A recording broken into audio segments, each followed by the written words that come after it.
everyone, welcome back to another video. Today, as commonly requested, I am making an OC lore video. This will contain explanations for hopefully most of my music videos and the characters in them. Note that this is part 1, so there will be a part 2 where I discuss the other 4 music videos, by the way I have 8 of them, along with some extra plot lines and OC lore both of them. Without further ado, we'll start our first music video, Bird. Bird explanation. Lily Heart is coming back from camp after a long hunting trip. She walks a bit and soon enters camp and places her prey in a fresh kill pile. And she walks away. In the early evening, where the sun is just about to set, Lily Heart goes to Sunning Rocks to bathe in the sun, or I guess the sunset, since it's sunset. Around late evening, she looks across the river and sees a young warrior from River Clan. They look back and forth at each other, and it's kind of one of those weird, cringe, love-at-first-sight things. Back at camp, late at night, everyone is wondering where Lily Heart is, and there's even some gossip started by Rose Marble, Red She Cat, and Iris Flower, Black and White She Cat. That scene is just a mood, and since it was my first music video, the rest of it was kind of just audio because I didn't have time enough to make more scenes. She's so mature now. Explanation.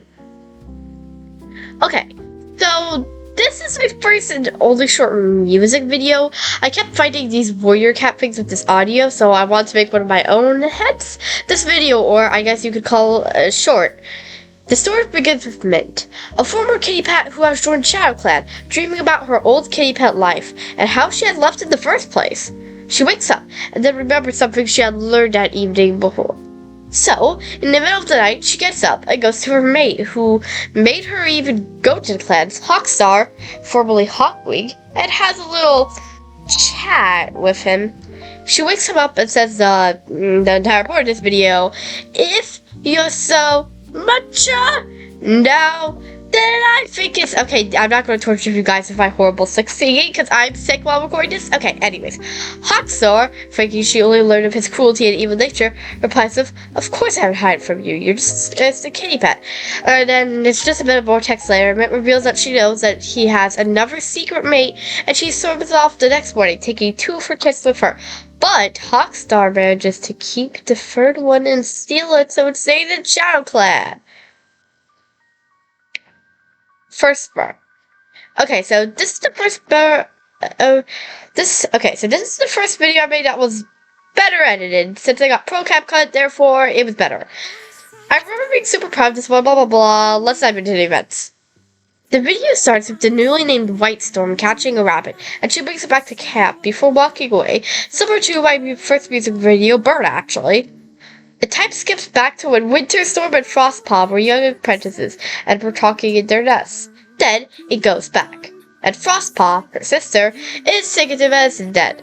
Winterstorm tries to comfort her, but then she bursts out about how isn't fair Winterstorm's treated like a leader, and even made a warrior early before laying back down and going to sleep again, and Winterstorm walks off.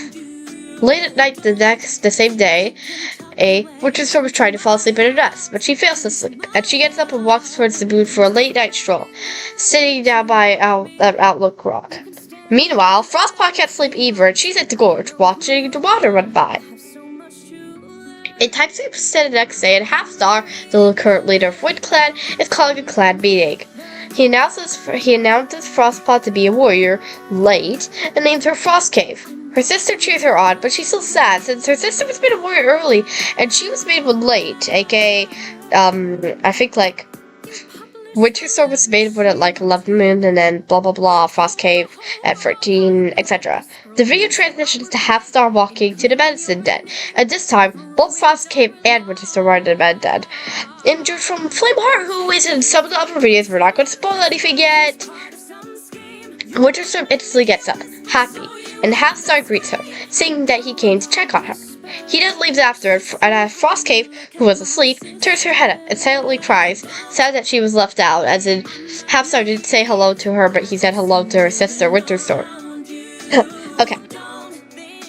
It time skips once again back when they were kids and still playing basketball in the nursery. And then it goes into the future. Suddenly the sisters are ready to make up to each other. And they apologize, boop nose, and then the video ends with a mood scene, which is actually going to happen in a lot of these.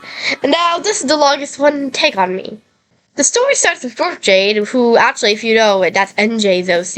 Yep, my friend, who is a loner who frequently visits and helps all the clans, talking to Half-Star later to become Half-Star. Yep, same cat for the last music video. Windstar, the current leader, sees this and realizes that a relationship may be developing between the two, so he quickly pulls Half-Star aside to his dad and tells him that he cannot like Dwarf Jade, and he has to decide where his loyalties lie. Half-Star says WindClan, so Windstar makes a beauty.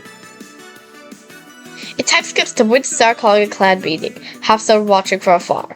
But, after a while, Half-Star drifts off, and when he wakes up, he finally saw Windstar honking in front of him, but then remembers that Windstar was going to lead a patrol, and he remembers back when he was Windstar, or previously Windstorm, was his mentor as an apprentice, but now he is deputy.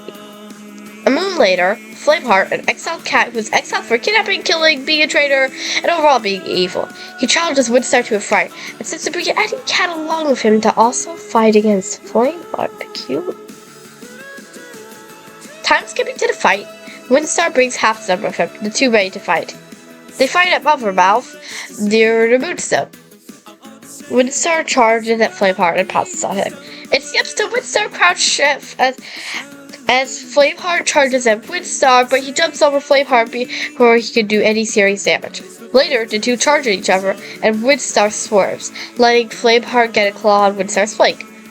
Half-Star sees this, and in horror, charges at Flameheart.